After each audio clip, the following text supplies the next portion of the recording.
A la doctora Catalina Botero Marino, es relatora especial para la libertad de expresión de la Comisión Interamericana de Derechos Humanos, actual decana de la Facultad de Derecho de la Universidad de los Andes. Doctora, tiene 15 minutos.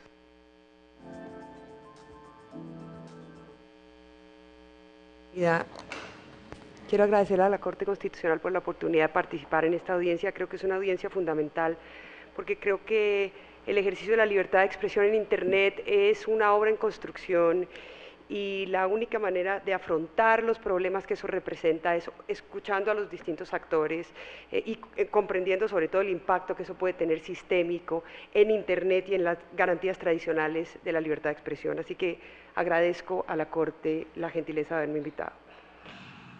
Comienzo por lo que ya han dicho la mayoría de las personas que me han antecedido, porque es que creo que ese es el punto de partida del cual nosotros tenemos que partir, y es que Internet es probablemente el instrumento democratizador más importante de los últimos siglos.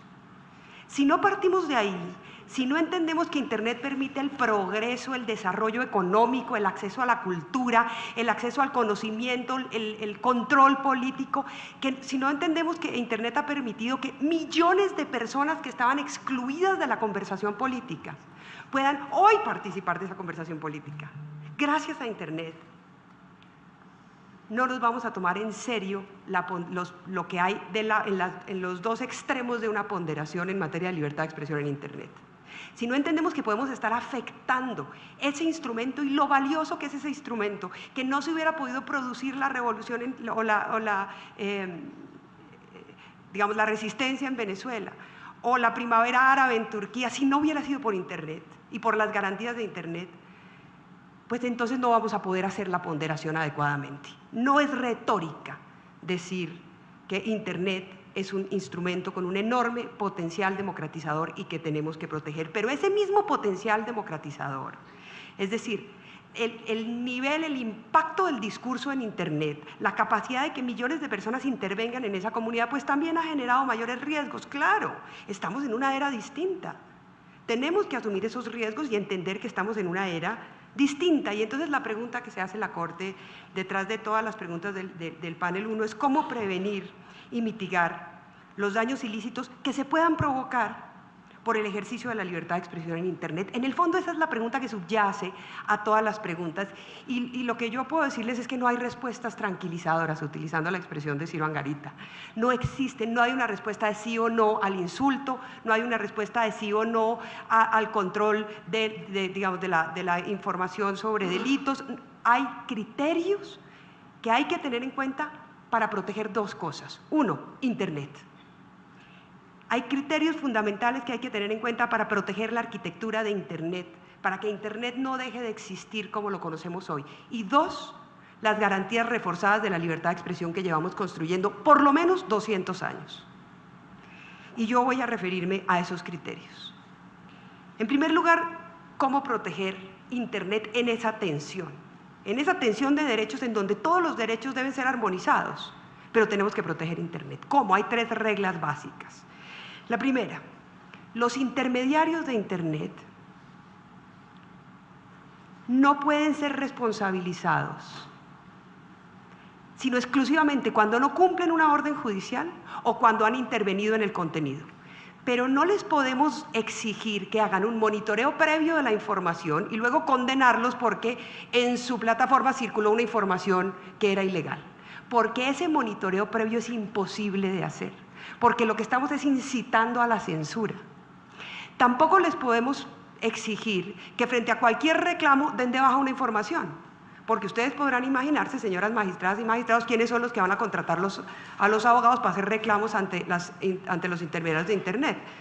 Pues los grandes bandidos que no quieren que la información circule en Internet, que tienen además los medios para contratar a los mejores abogados para intimidar a las plataformas.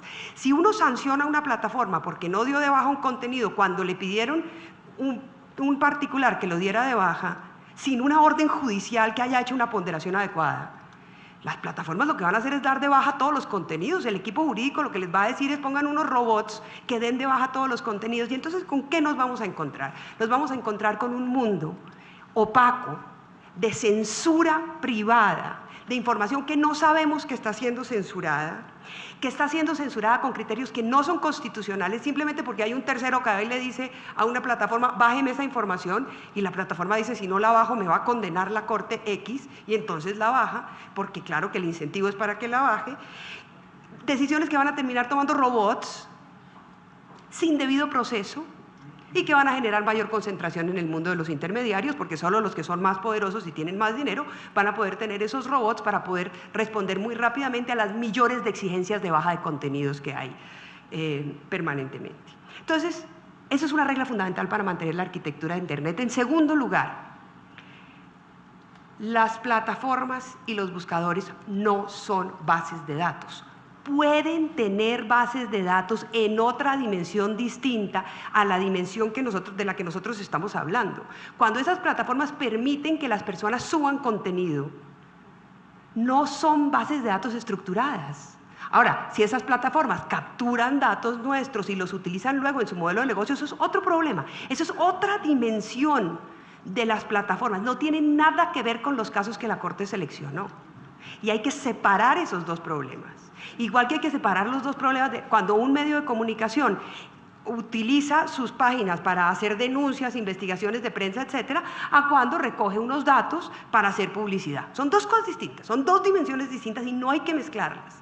Cuando la plataforma sirve para la intermediación de contenidos, no es una base de datos estructurada y no se pueden aplicar las leyes de protección de bases de datos o acabamos con las plataformas. Si cada vez que Google va a mencionar un nombre, el de Catalina Botero, por ejemplo, tiene que pedirme permiso, pues acaben con Google, porque no puede pedirle permiso a cada persona que aparece en los buscadores cada vez que alguien pone el nombre. Simplemente hace imposible la operación de los intermediarios, técnicamente imposible.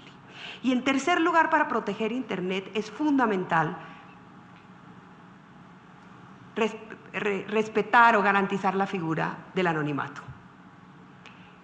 ¿Por qué?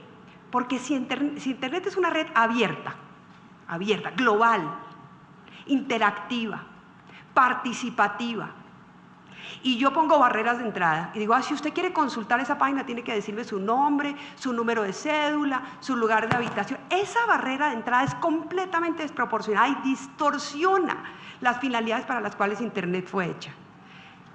El señor Vladimir Flores no podría tener una cuenta de Twitter porque Vlado no existe, eso es un anónimo. Usted tendría que poner su número de cédula. No podrían existir los anónimos, pero además tampoco las denuncias de las personas que están en zonas silenciadas para utilizar una expresión de la Relatoría de Libertad de Expresión. Es que en México hay gente que solo puede denunciar a través de Internet gracias al anonimato, porque si no la asesinan los carteles. Es que el anonimato no es un chiste y no es que no nos guste porque es que mire señor que está hablando mal de nosotros y no dice quién es, qué cobardía, no. El anonimato, como lo dice el relator de Naciones Unidas en su informe de 2011, es una garantía esencial en la mayoría de los países autoritarios o en zonas silenciadas en países en vías de construcción de sociedades democráticas. Entonces hay que mantener esas tres garantías, pero eso no es suficiente, ese era el primer principio. Hay que garantizar la estructura de Internet en cualquier ponderación, en estos 4 casos que ustedes tienen y en cualquier otro. Pero además hay que garantizar las salvaguardas que hemos construido en materia de libertad de expresión. Si las 3 garantías que acabo de mencionar se refieren a la estructura de Internet, las 4 que voy a mencionar se refieren las 5 que voy a mencionar, se refieren a las condiciones mínimas para que la libertad de expresión siga teniendo sentido en el entorno digital. La primera, lo que se protege offline se protege online. Lo que se prohíbe offline se prohíbe offline. Es decir, las garantías no tienen por qué variar por el entorno en el cual yo me muevo. La pregunta de la Corte, ¿se protegen las expresiones ofensivas? Sí, se protegen las expresiones ofensivas, que lo ha dicho esta propia Corte Constitucional.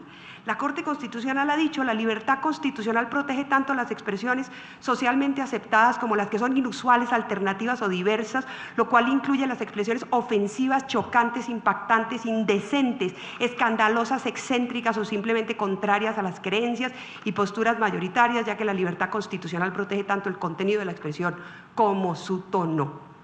No es el juez constitucional el que corrige el tono en el que las personas hablan.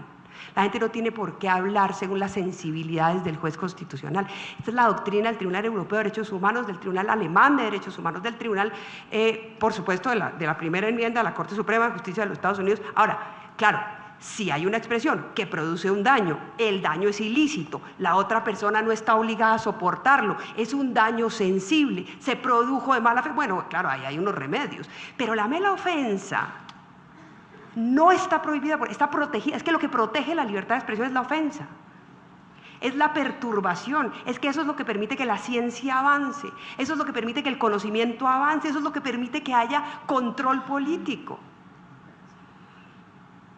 Si se permiten los reclamos online, pues claro, para poner un ejemplo que por supuesto no tiene nada que ver con nuestra realidad, supongamos que hubiera una aerolínea que estuviera incumpliendo con sus vuelos, en un ejemplo exótico, no quiero referirme a nada en particular de nuestra propia, una aerolínea que incumpliera con sus itinerarios.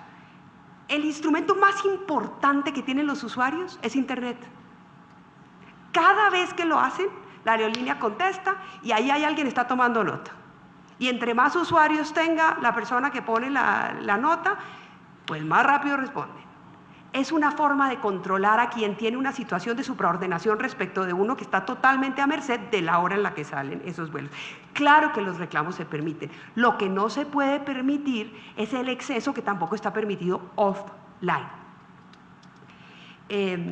¿Se permite la denuncia de delitos? Claro que se permite la denuncia de delitos. Si yo voy a la fiscalía y hago una denuncia por la comisión de un delito y salgo y hago una rueda de prensa, a mí nadie me puede decir que eso está… y yo voy y cuento que es que yo acabo de poner una denuncia porque yo tengo unos elementos.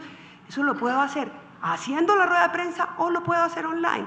¿Qué se requiere? Claro, si yo estoy haciendo la imputación de un delito, pues se requiere un criterio de razonabilidad. Como ha dicho esta Corte, no se requiere que la información sea veraz en sentido de que sea verdadera, sino que haya elementos de razonabilidad que me permitan sostener de buena fe que eso sucedió, y una de esas cosas, por ejemplo, es la denuncia ante las autoridades competentes. Ese es el primer criterio, lo que se protege online se protege offline. Segundo criterio, cualquier restricción a la libertad de expresión tiene reserva judicial. Eso no se lo podemos delegar a las autoridades administrativas, por queridos y buenas personas y bien intencionados que sean, ni a las plataformas que están reguladas por un modelo de negocios. Eso lo tiene que decidir un juez, de conformidad con el debido proceso y con los artículos 8 y 25 de la Convención Americana sobre Derechos Humanos.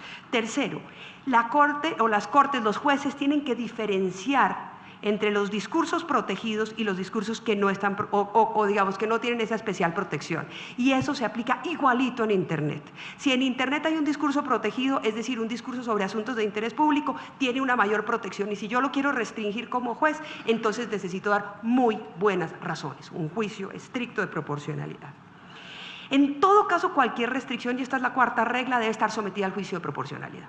Lo que se llama en Derecho Internacional de los Derechos Humanos, lo que ha llamado la Corte Interamericana de Derechos Humanos, el juicio de necesidad, y la Corte Europea. ¿Qué significa eso? Que cualquier restricción a la libertad de expresión en Internet o por fuera, pero en Internet, tiene que tener un fundamento legal, y a mayor dureza de la sanción, mayor claridad y concreción del fundamento legal, es decir, mayor rigidez en la aplicación del principio de legalidad. Por ejemplo, la Corte ha dicho no puede haber… El Código Sustantivo de Trabajo dice que no puede haber listas negras en Internet, que los empleadores no pueden hacer listas negras. Pues sí, no las pueden hacer offline, no las pueden hacer online, no pueden hacer listas negras. Está bien, hay una ley que lo establece, pero además la restricción tiene que tener una finalidad legítima y tiene que ser proporcionada. Y aquí me va a quedar este minuto y medio que me queda.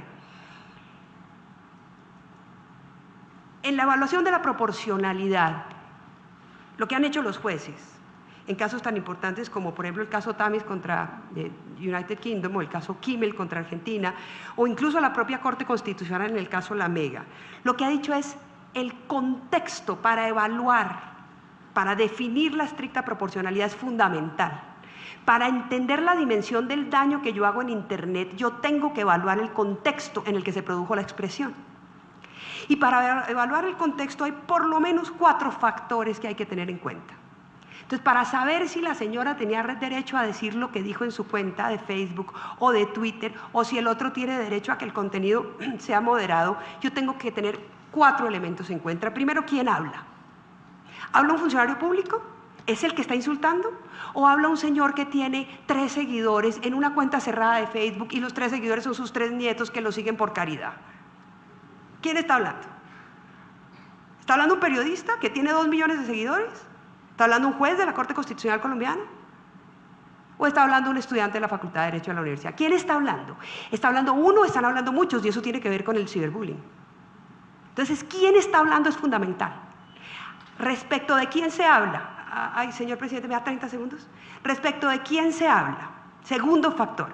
Porque es absolutamente distinto si en un discurso yo me estoy refiriendo al presidente de la República y estoy diciendo que el presidente de la República, cualquiera que sea, el anterior o el futuro, no estoy haciendo proselitismo ni adoctrinando a nadie. Si yo digo el presidente de la República es un mediocre, pues es completamente distinto a referirse de esa manera a un niño que está en un colegio y que se lo dicen 10 personas. Entonces, ¿a quién se dirige el discurso? O sea, respecto de quién es el discurso es fundamental para definir si es un discurso protegido o para definir si, al revés, yo estoy atentando contra sujetos de especial protección constitucional, niños, niñas o adolescentes, o personas que están en una relación laboral y que tienen una especial protección constitucional por eso, la empleada del servicio doméstico, que está sometida a esa relación laboral. Entonces, respecto de quién se habla es el segundo factor clave. Tercero, ¿qué se dice?